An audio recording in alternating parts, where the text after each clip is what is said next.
Hey, I'm Nate Ciraulo. You're watching Photolearningism.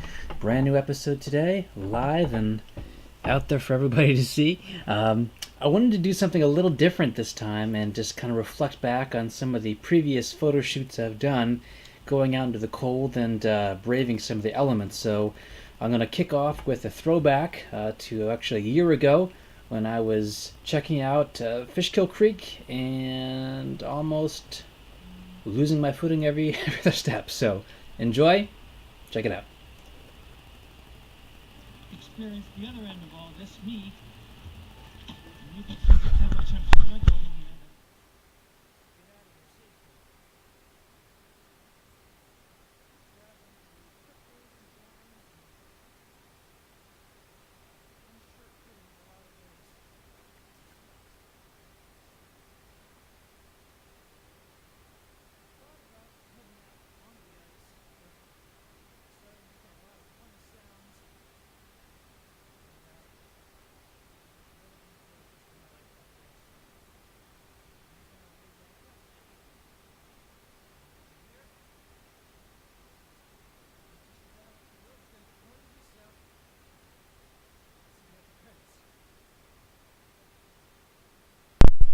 So that was a really interesting day out there, as you may have gathered there, and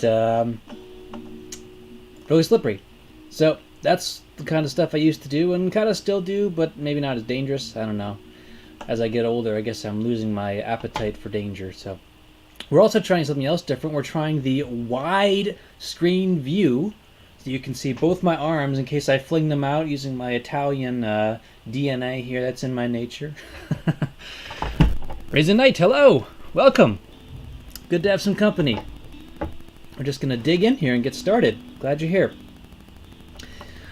This is one that I had taken during one of the first frosts this year, and I was interested to try it out because it's got some lens flare effect, which has been kind of a soft spot for me. And I'm going to try it out. Let's dig it in.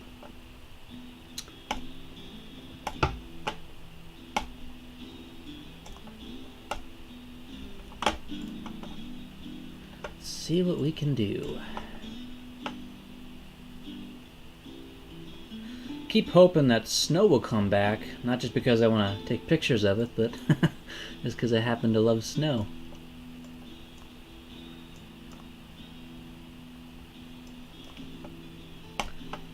Besides, who doesn't like going sledding every now and then, right?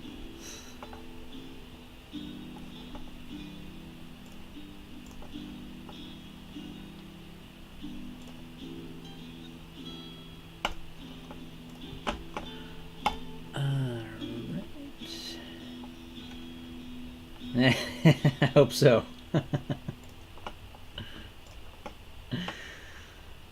Had a bunch of really warm winters, although I guess it always catches us by surprise because it comes later than you feel like it should. So, yep, you're right. I think we will get our chance.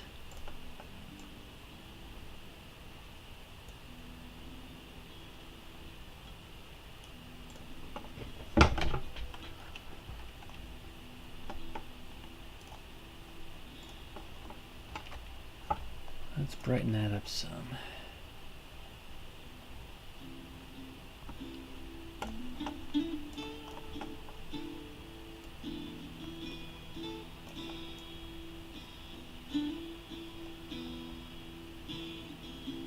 I want to make sure that we can see the sun in there, because that can sort of disappear depending on how you handle the color.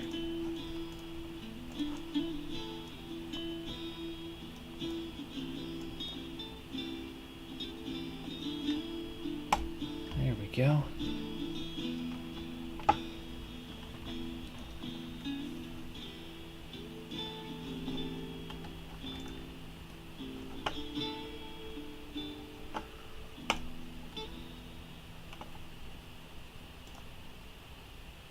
That's a little too much. Last thing I worked on must have been really tight.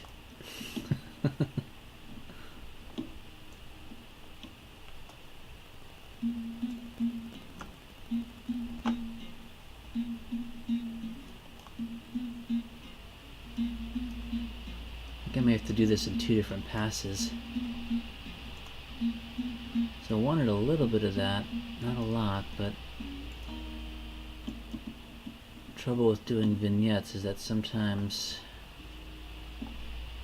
they don't shape the way that you want them to, at least not in this program. So you gotta get a little creative sometimes.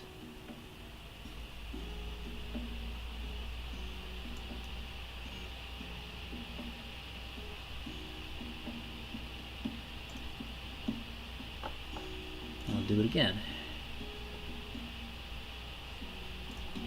Except that we're gonna put it on the other side.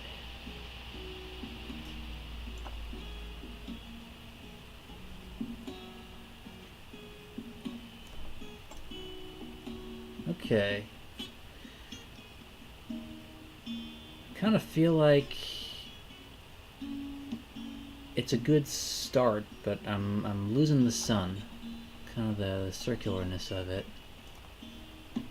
That's what I don't want. Yeah, I like how it started, but when you start enhancing, then you start losing things too. So, let's borrow some of this here, if we can manage to do that.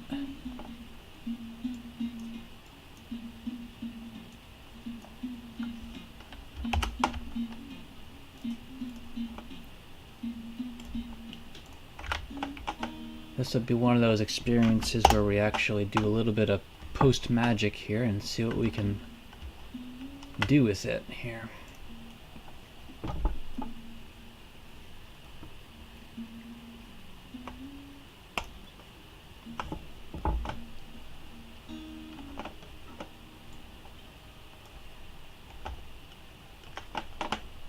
And what I want to do here, this is another one of those community things. It's a plugin that you got to go out there and find. It's the smudge tool. Doesn't come pre-built in, but you can go get it.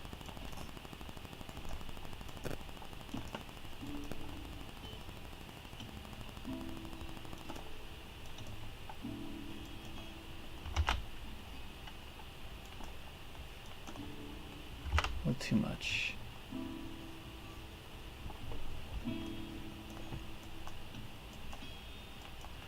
This isn't good for all things, but for some things it can add a bit to it, which is nice. Just really easy to go overboard too, which used in moderation can help you accomplish some good stuff. Alright, so we'll take that. If I can find the OK button on the other side of the screen. Alright.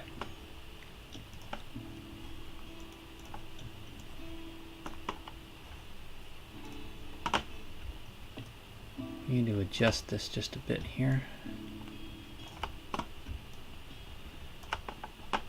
And see what else we can do with it.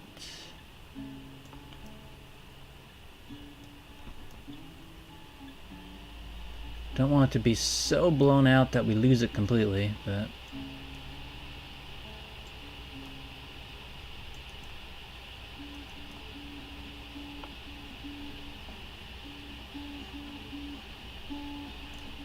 yeah, it's kind of losing that.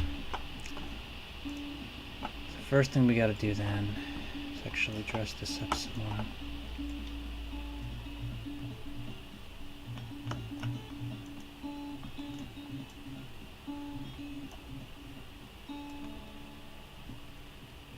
There.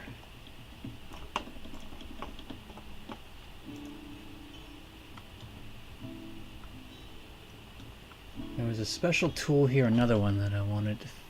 I only use it every now and then. There it is, temperature. All these things that actually have uses, but I only get to use them every now and then, so I forget where they are.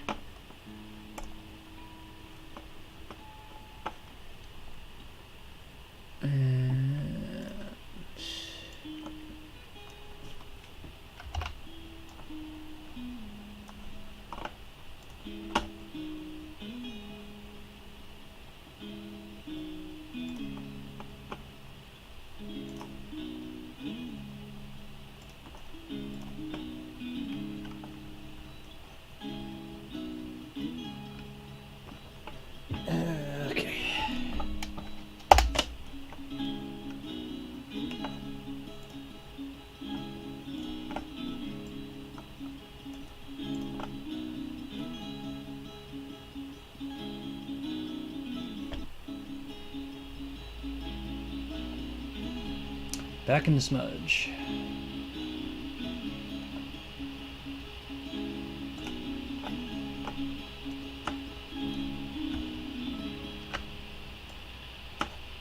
Let's do a little bit more work here with that.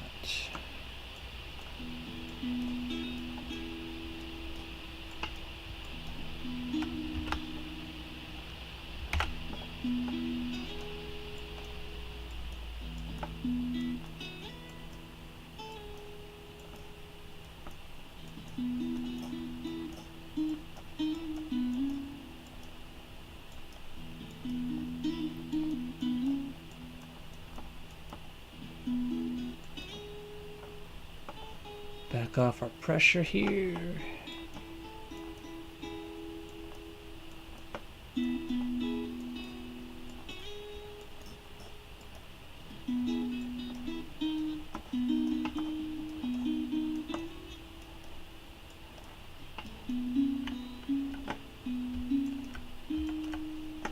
Alright, let's see what that can do for us. There it is. Okay. Yep. Now we're gonna mess around a little bit here with. So again, we're just trying to hint at it. I don't want it to be surrealistic, but I want it to be a hint so that you can see it. And that's the goal here.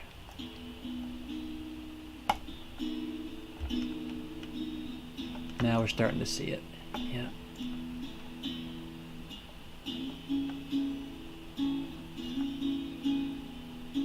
I want to bring it up just a bit more. With the curves.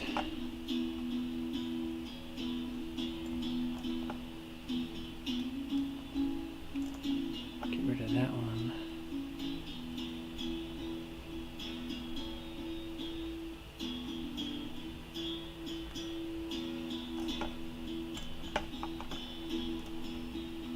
And just a hair more of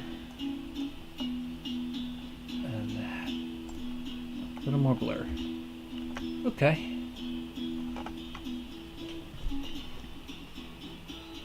Kind of make that pop just a bit more.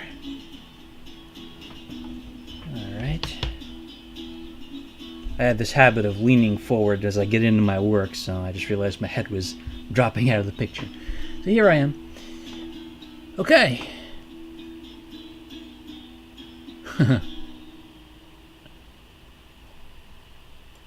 Now I know there's a lot of photographers out there who will tell you that if you're seeing like these circular bounces off the lens, first of all that means that there are a lot of, I'm going to use totally the wrong word here, but a lot of iris teeth I'm going to call them. When the iris is closing and opening, it has a lot of different layers that cause it to be a circular shape versus any other ones like more of a polygon type of shape. It'll have distinct sides if there's fewer of those.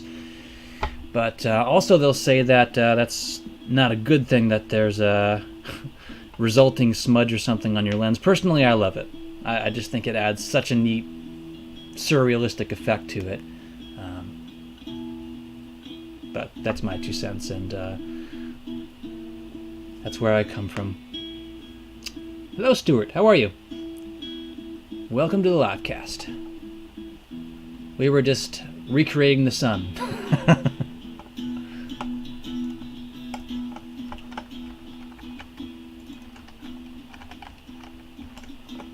Let's save our work here on that.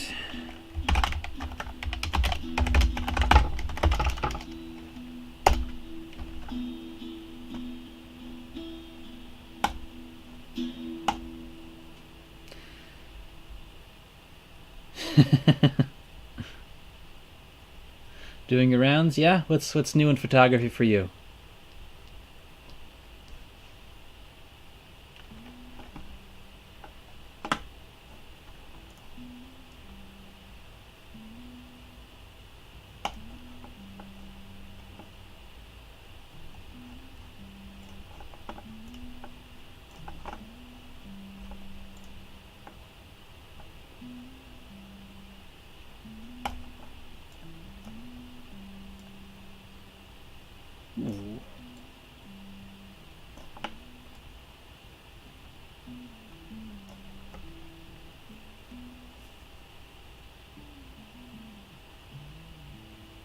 Hey, Famicraft Dad, thanks for coming back.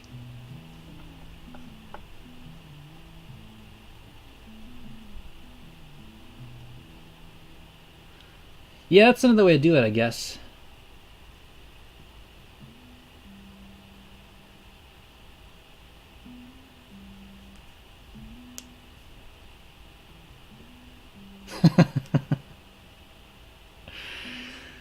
Yeah, I just thought it'd be kind of fun to do some editing together and kind of share this experience among others. Because I'm often just sitting by myself, talking to myself, and dreaming up these images. But I just thought it could be really beneficial to share at least my thought process, and others are welcome to share their thought process as well.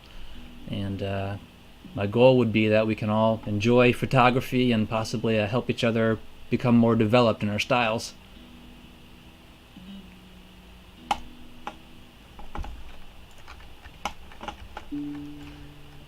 And personally, I have a soft spot for black and white, just because I just love the dramatic feel it gives. Well, if you do like to see what's going on,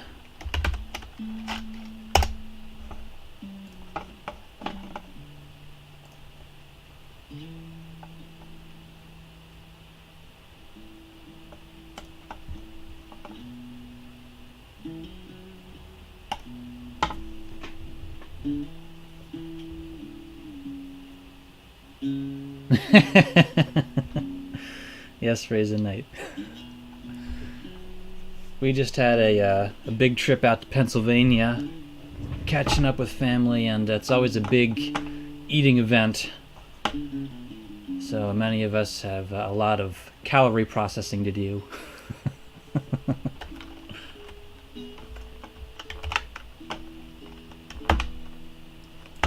I'm gonna back off the black and white for a second.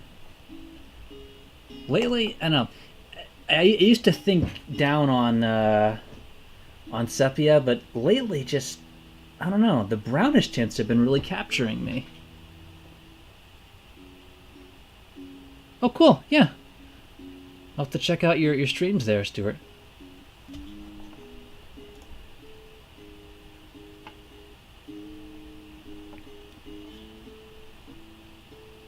Yeah, sometimes I think that monochrome gets a bad rap sometimes, but maybe it's just the kind of shots that I like doing, I guess. But I just love the high contrast you end up with and just the detail that pulls out when you do that. Love it.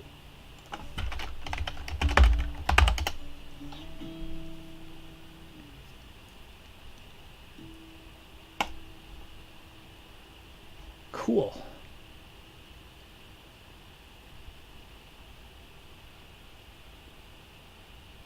Oh yeah, which lens?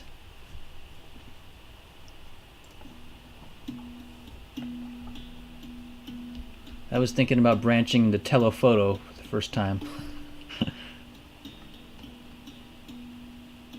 Seems like I can never get close enough to things sometimes.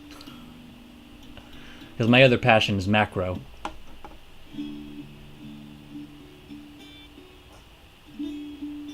Okay. On an f4.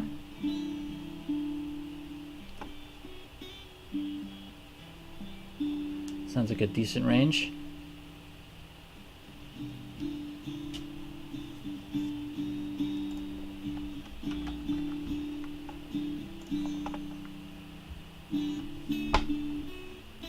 I was curious to try out one of these ice shots. These are one of the close-ups that I ended up with.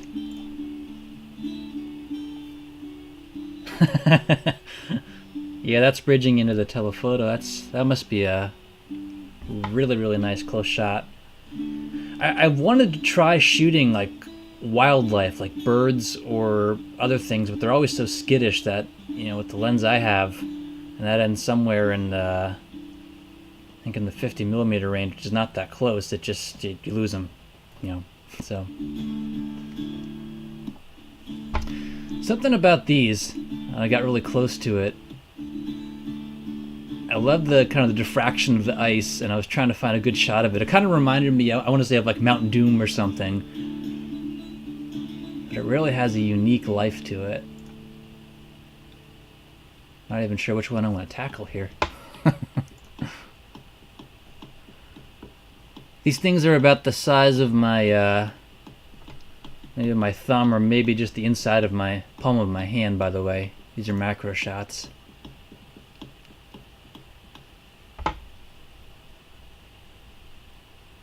Okay. I'll take a look. I've been shopping Amazon. Every now and then they have some good pricing out there. I'm going to try this one. I like how you see the crack. 161. Fired on. So by the way, using paint.net here, I actually did find some resources out there to let me work in the native RAW format for Nikon. It took a little bit of experimentation, but if you get the right collection of DLLs in just the right components in the right order, it seems to work.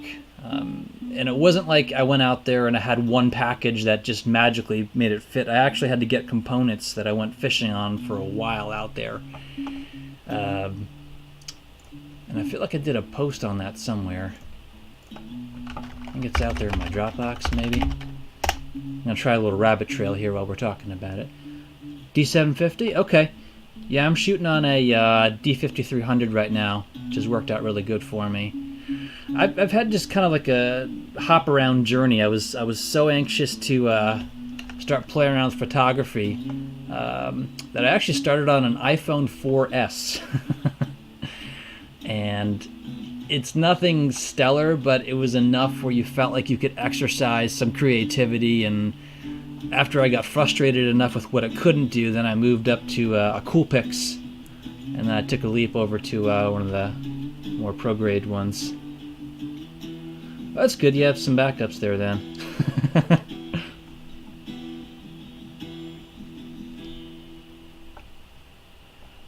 I know I have it out there in my Dropbox. I haven't logged in like forever though. I'm not even sure if I can get in there anymore. See if Google remembers. No? Seriously? Yeah, not the business one. Okay, I guess it doesn't remember who I am right now. I'll get back to that. I can figure it out and share it. I made a post on it, but it was really useful because if you're going to shoot RAW, which I prefer to, you can keep a lot more of the data and let you adjust a lot more after the fact. That was just a beautiful thing to be able to tap that into paint.net and keep going rather than convert to JPEG first, so you lose a lot.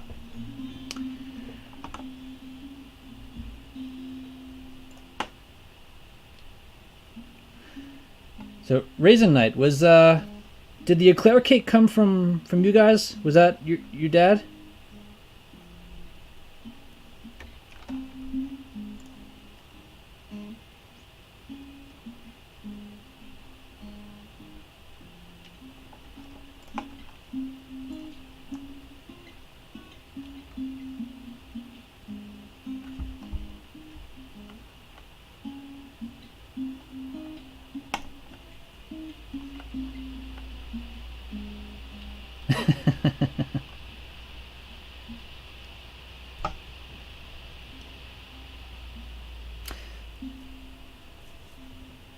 I thought that was from your dad there, yeah.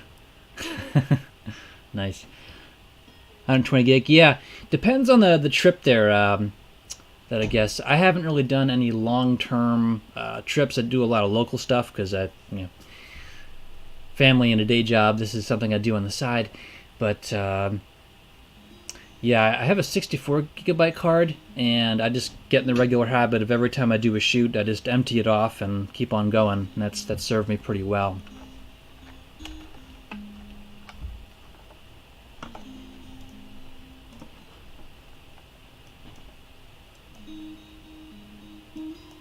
How many different ways can you tweak ice?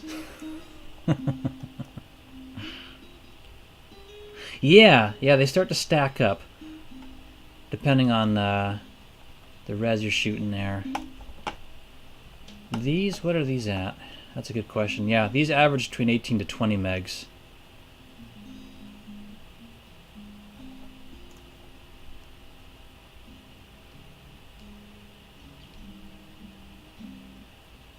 Okay.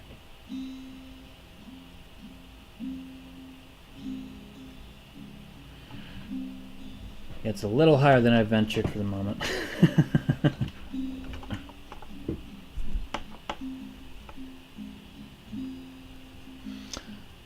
Just had a thought here with this. I wonder if there's a way to like splash some color on there and have some fun. Before I lose those fissures, though, I want to get those back.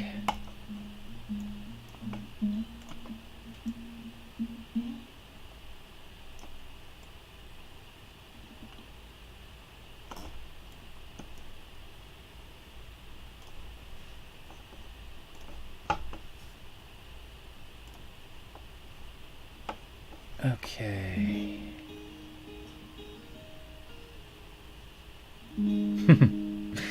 I see a lot about Lightroom, and for the moment, I've just been content to stick with Paint.net, just kind of learning what it can do for me, because it's free. And I like to try to find things that either the economic or the DIY freeway, whatever's laying around type of technique. And maybe that's not always the best result, but I like to try to figure it out, see if there's a way to make it happen. So, have you tried out Lightroom? I do see some good postings about that. I've just never actually tried it myself. Ever since Adobe stopped doing a full license purchase and they did month by month, I just kind of lost interest.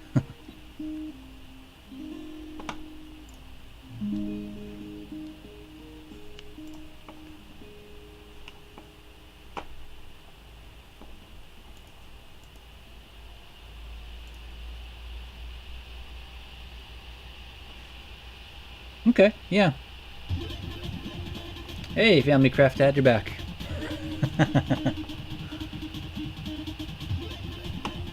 Let's see where that goes.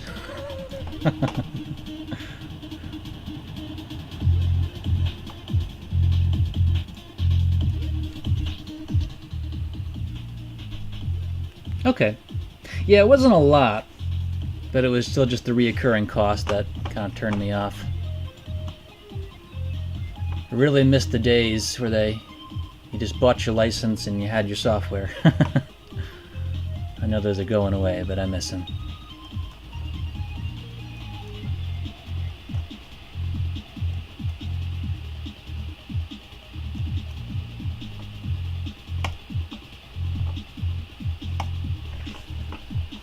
Okay, now.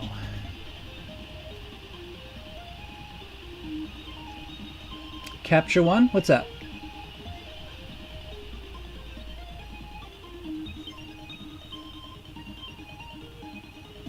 Okay. Standalones? Okay. I like that.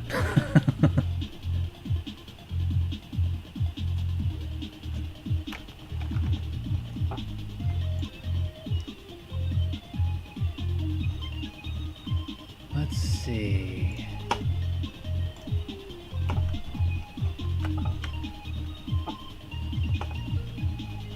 Wonder if we can grab onto one of these little fissures here. Don't want that though.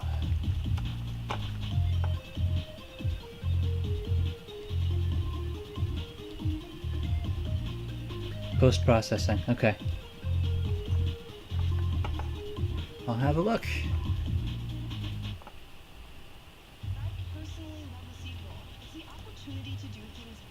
I guess there's no advertising on SoundCloud. Oh well. Where are we going with this? Alright.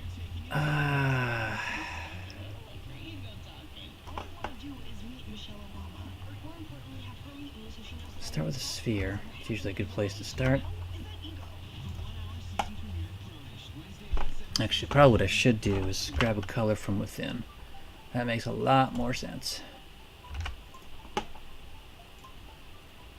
grab this guy.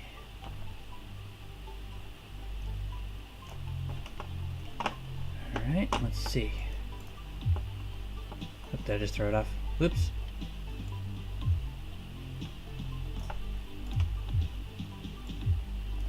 There we go.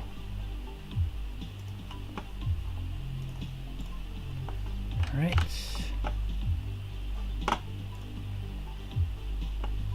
Into the smudger we go. If I can find where it is. There it is.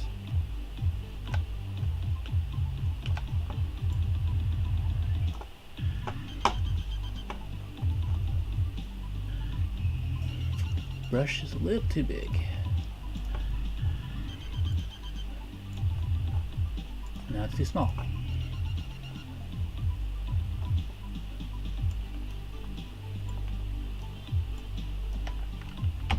That kind of took on a weird twist there.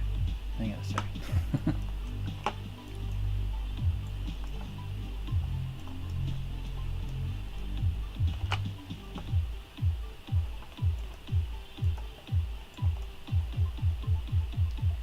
Yes, the smudgerverse.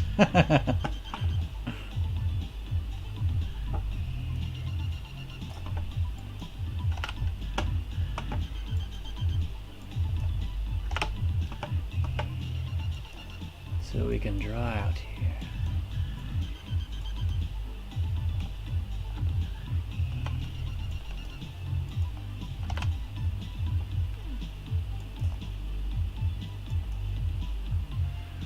I wish they would show you what's behind it. That would be really helpful, but this is okay. As I said, it's free and I can make it work.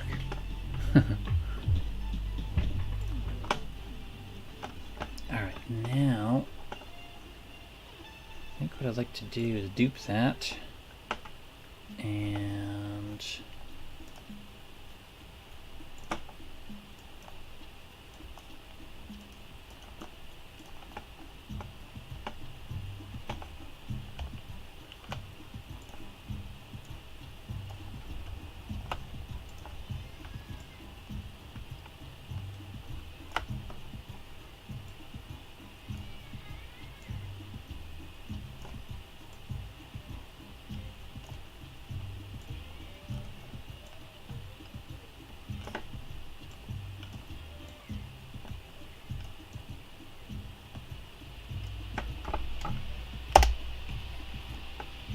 alright.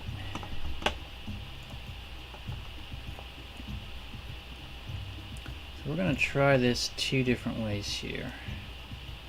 Where I actually want to try blowing it out of proportion and then cycling it back.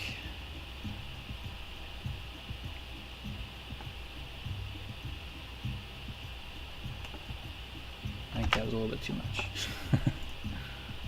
Coming out of the gate there. Yeah, a bit too much. There. Yeah, just a bit. Alright. And same thing on the other layer.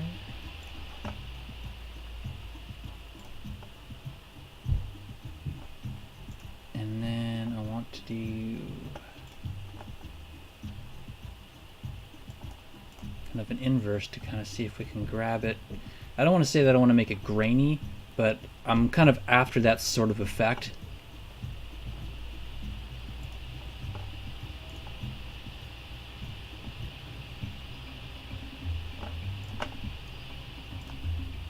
And if we can get it to do that just enough, and it's probably going to take a lot of passes, because again, you're kind of going in and coming back out of it again to get the effect in this program. But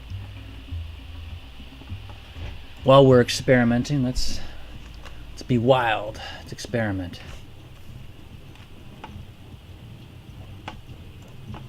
Beauty of layers. If I don't like it all, cast it into the ether.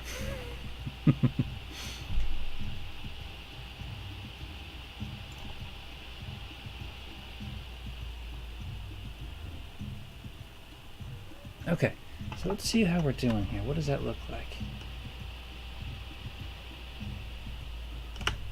It's a subtle effect. It's almost too subtle, though.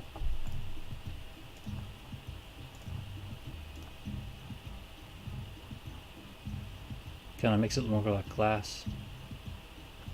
I don't know. I'll marinate on that one some more.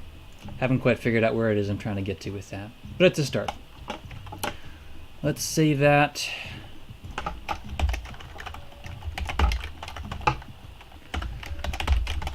So those of you who have joined me before know that I'm notorious for not saving my work until I've kind of come to where I'm comfortable with it.